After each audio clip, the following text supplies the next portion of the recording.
We're taking a look at the Inzone Hub for the Sony Inzone M9, and we have the application for my PC that you can download from the website. We are in the device settings, and we're going to be looking at export and import. Exporting and import is very simple. You're just going to click export. You're going to name your file. I already have a file here, but let's just save the export again. We're replacing it. Takes about maybe 7 seconds, 10 seconds. And then once that's done, you're just going to click OK. And it's a similar way for import.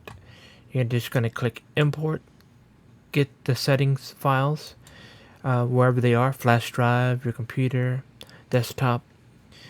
You're just going to find it and open it.